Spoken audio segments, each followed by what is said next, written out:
C'est ici, à Sainte-Anne-d'Auray, petite commune du Morbihan, que s'élève le mémorial des Bretons de la Première Guerre mondiale. Ce monument éminemment religieux, tout en granit, a été bâti, semble-t-il, pour l'éternité, afin de préserver le souvenir des victimes de la Grande Guerre de 1914-1918. Le site de Sainte-Anne-d'Auray s'est imposé en raison de la grande faveur catholique suscitée par Sainte Anne, reconnue patronne des Bretons sous le pontificat de Pie X le 26 juillet 1914, une semaine avant le déclenchement de la Première Guerre mondiale. Cette volonté religieuse d'édifier un monument dédié aux morts de Bretagne, on la doit particulièrement à Monseigneur Alcime Gouraud, évêque du diocèse de Vannes de 1906 à 1928.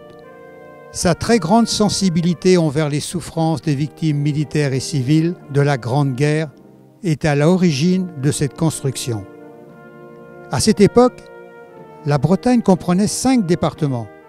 Il est nécessaire de rappeler la séparation administrative de la Loire-Atlantique de 1941, décidée par le régime de Vichy. Ainsi, le lancement officiel par les 5 diocèses de Bretagne du concours d'architecture en octobre 21 marque le début du projet.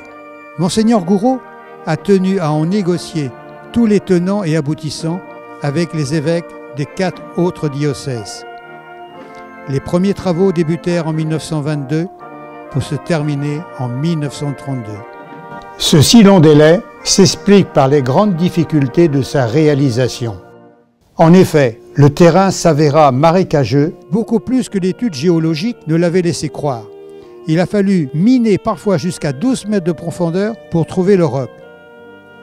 En façade, 2 bas-reliefs de chaque côté de la porte qui mène à la crypte, représentant à gauche la victoire, à droite la paix. Ce sont des œuvres de Charles-Jules Le Bozec. Jules-Charles Le Bozec est un sculpteur breton de renom, ancien élève de l'école des Beaux-Arts de Paris. Il obtint le prix de Rome de sculpture en 1931. Son atelier se situait à Mélionnec, commune située dans le département des Côtes-d'Armor. La victoire. Au centre, la victoire forte, puissante. D'une main, elle tient un bouclier protecteur. De l'autre, une épée dont la pointe indique à nos soldats le chemin du devoir qui sera celui de l'honneur. La partie de gauche représente une scène dans les tranchées. Pendant que des poilus en observation tirent sur l'ennemi, un aumônier militaire donne la communion à un mourant soutenu par un de ses camarades de combat. À droite, les survivants défilent triomphalement. C'est la victoire, c'est le retour, c'est la paix. Le bas-relief de droite, la paix. Au centre, la paix, calme, sereine, couronne d'olivier en tête. Elle régit les hommes après la grande tourmente. Elle tend de la main gauche un rameau de laurier au héros. De la main droite, une branche de chêne, symbole de la force, à ceux qui reprennent leur labeur quotidien. La partie de droite nous montre le retour des poilus. Un soldat, assis, retrouve sa femme et ses enfants. Plus loin, une jeune fille ramène son fiancé, un marin aveugle. Et enfin, une veuve éplorée qui symbolise toutes ces vaillantes bretonnes qui désormais devront être seules, assumer les responsabilités du foyer familial. À gauche, la reprise du travail. Chacun retrouve ses occupations. Les diverses corporations y sont représentées.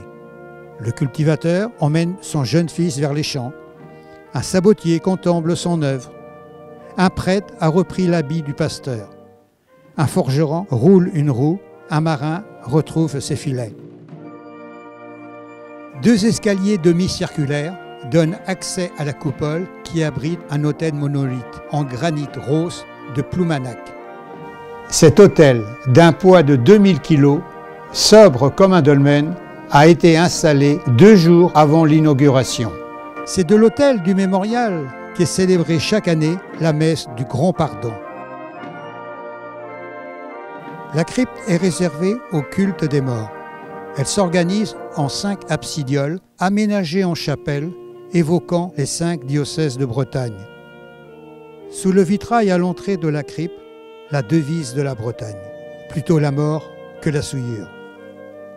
Dans la pénombre, on se recueille devant les deux tombes symboliques, celle des marins péris en mer, celle des soldats tombés sur le champ de bataille, devant lesquels Saint Michel, patron de la France, et Saint Yves, patron de la Bretagne, montent une garde d'honneur. Sur le vitrail, Sainte Anne rayonnante est encadrée par deux anges qui déposent une auréole sur la tête de deux militaires à genoux. Elle tient les mains de sa fille, la Vierge Marie, qui décerne à chacun une palme, symbole du sacrifice et de la victoire. Vannes et Nantes se font face et leurs décors se répondent en deux grands bas-reliefs, de part et d'autre d'une statue qui domine l'autel. Les deux rétables, celui de Vannes et celui de Nantes, sont l'œuvre du statuaire breton, le Beaux-Ecs. Les rétables représentent des personnages glorieux, religieux et militaires de chaque diocèse. Diocèse de Vannes. L'autel de Vannes est dédié à Sainte Jeanne d'Arc, selon le vœu de Monseigneur Gouraud, qui avait placé le diocèse de Vannes et ses combattants sous sa protection pendant la guerre. La sainte de la patrie est représentée en prière, la tête inclinée et les mains jointes sur la poitrine. Le bas-relief de droite évoque quelques événements de la vie religieuse du diocèse. Saint-Paterne sous les traits de Monseigneur Duparc, bénit la mer, suivi de Bretons et Bretonnes en costumes locaux. Nicolazic découvre la statue de Sainte Anne devant ses compatriotes. Le bas-relief de gauche rappelle quelques événements de l'histoire militaire du diocèse de Vannes.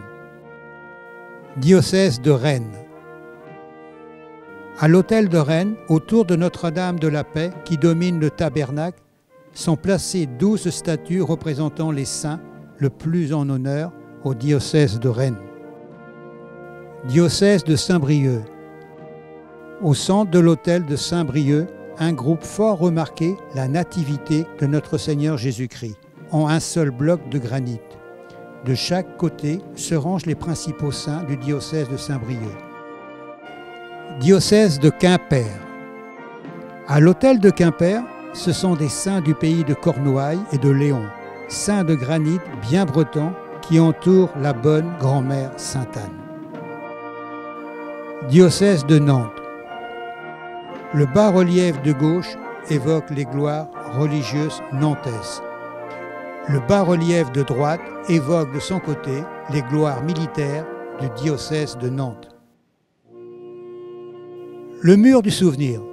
Jean-Pierre Caloc, le poète breton mort au champ d'honneur, en parlant du mur du souvenir, disait « Les noms de ceux qui sont tombés, la terre d'Armor les gardera ». Le mur du souvenir est long de 450 mètres. Pourquoi un chemin de croix ? Son auteur a voulu associer le sacrifice du combattant pour la patrie à celui du Christ pour l'humanité. Ce mur du souvenir n'était pas prévu au projet de 1922. Sa construction a débuté en 1932 et s'est achevée en avril 1936. 28 plaques d'unités militaires bretonnes, 316 plaques paroissiales regroupées par diocèse portant les noms de seulement 8000 soldats et marins bretons morts pour la France. Derrière le mémorial, le cénotaphe. En 1974, cette stèle avait été implantée au centre de la crypte.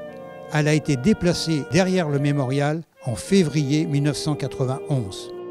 À la tête d'un gisant, une table en arc de cerf porte l'inscription « À tous nos morts de toutes les guerres ».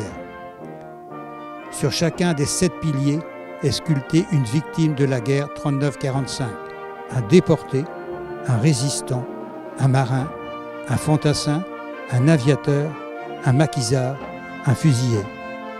Œuvre du sculpteur Georges Delahaye de Plouer-sur-Rance en granit de Languédias.